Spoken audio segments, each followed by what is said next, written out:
Welcome to It's Good to Be Smart. I'm your host, Dr. Dave Mulder. I love to learn new things, and I hope you do too, because it's good to be smart. Today we're digging into, actually breaking down the forces that are constantly reshaping Earth's surface. The thing is, mountains don't fall over. They get broken down piece by piece. I know, kind of rude, right? Imagine spending years and years becoming a majestic mountain, only to slowly crumble into dirt. But that's exactly what happens, because even though rocks seem solid and permanent, they're actually falling apart all the time. Let's dig into it. Yep, that was bad pun number 1 for this episode.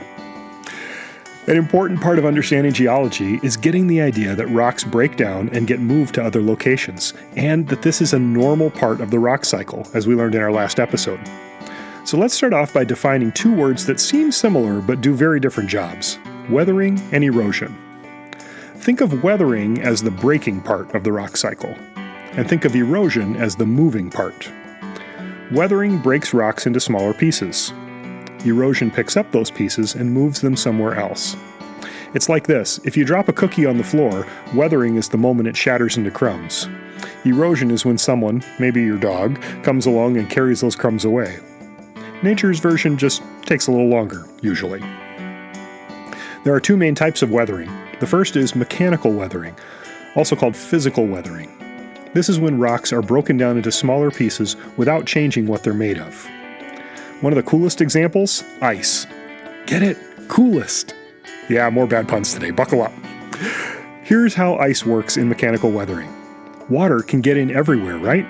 So picture tiny amounts of water seeping into tiny cracks in rocks.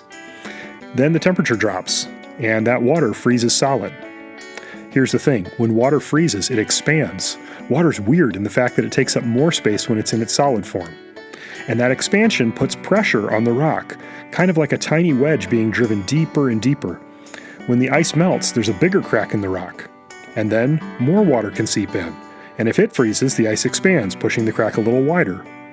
And over time, crack, split, crack, split, crack, split, break! This process is called ice wedging, and it's powerful enough to break apart solid rock, and even concrete sidewalks.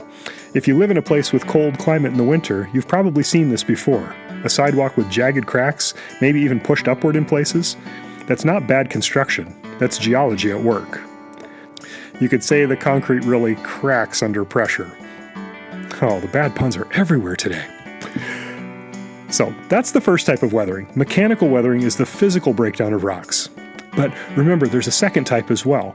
This one is called chemical weathering. This is when rocks don't just break, they actually change. Water again plays a starring role here, especially when it mixes with carbon dioxide in the air to form a weak acid. This slightly acidic water can slowly dissolve certain types of rock. For example, limestone can be eaten away over time, forming caves and sinkholes. And some rocks contain iron, which can react with oxygen in the air, kind of like the rocks are rusting, which is another form of chemical weathering. So, while mechanical weathering is like your teeth smashing a cookie as you chew, chemical weathering is more like your stomach acid digesting that cookie, breaking it down into different substances entirely. Okay, so far we've been talking about the breakdown part, weathering, but remember there's another part to this process. Once weathering breaks rocks into smaller pieces, erosion takes over. And there are 4 major agents of erosion: water, wind, ice, and gravity. Let's break those down. Water is the most powerful force of erosion on Earth. Rivers and streams pick up tiny bits of rock and carry them downstream. Over time, lots of time, this can carve massive features into the landscape. Think about the Grand Canyon. This is a massive geologic feature, hundreds of miles long, over 10 miles wide, and over a mile deep in some places. The Colorado River didn't carve that canyon in a day, or even in a year. It took years and years of flowing water slowly wearing away rock, carrying sediment away piece by piece. Talk about going with the flow. Up next, wind. Wind can pick up small particles like sand and blast them against rock surfaces, slowly wearing them down. This process helps form sand dunes and smooth rock formations in deserts. Have you ever been to a beach on a windy day and felt sand stinging your legs as it's carried through the air? Congrats, you've experienced a tiny version of erosion in action. Now let's talk about ice, specifically glaciers. Glaciers are massive, slow-moving rivers of ice that scrape across the land. As they move, they pick up rocks and drag them along like sandpaper. And this process can carve out entire valleys, especially those U-shaped valleys you sometimes see in mountainous regions. Glaciers don't just break the ice, they break everything in their path. And finally, gravity. Gravity is the reason rocks fall, landslides happen, and soil creeps downhill over time. Sometimes erosion is dramatic, like a landslide. Other times it's incredibly slow, like soil gradually shifting down a slope over years. Either way, gravity's always pulling things downward, helping reshape the land. You might say gravity really grounds the whole operation. It's okay to groan, these puns really are bad. So what do all these processes create? Well, some of the most familiar landforms on the Earth.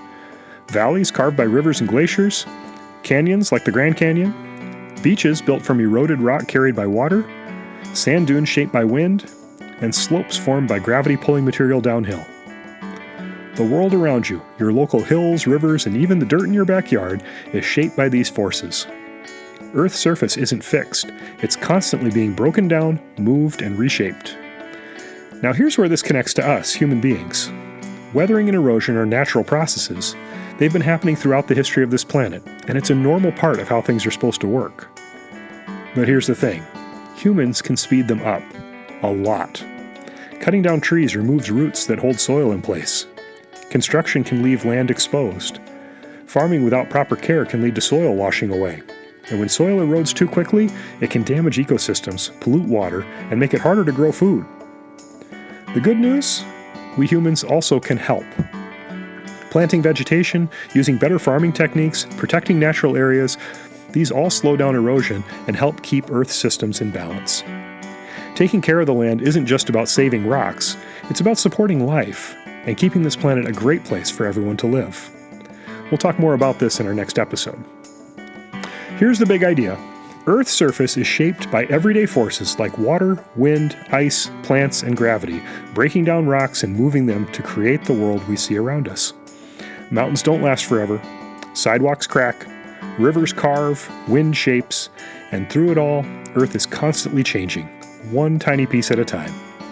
As it turns out, breaking up is hard to do, but for Earth, it's just part of the process. Thanks for joining me for this episode, and nice work leveling up your brain power today. Remember, smart isn't something you are, it's something we become as we're learning.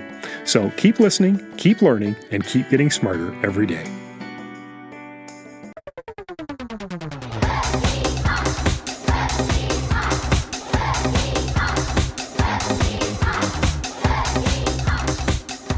It's Good to Be Smart is created and produced by me, Dr. Dave Mulder, with the support of the National Science Foundation through the Robert Noyce Teacher Scholarship Program. Subscribe to this feed so you'll never miss an episode. And check out our home on the web, goodtobesmart.com. Until next time, keep asking questions, stay curious, and keep learning, because it's good to be smart.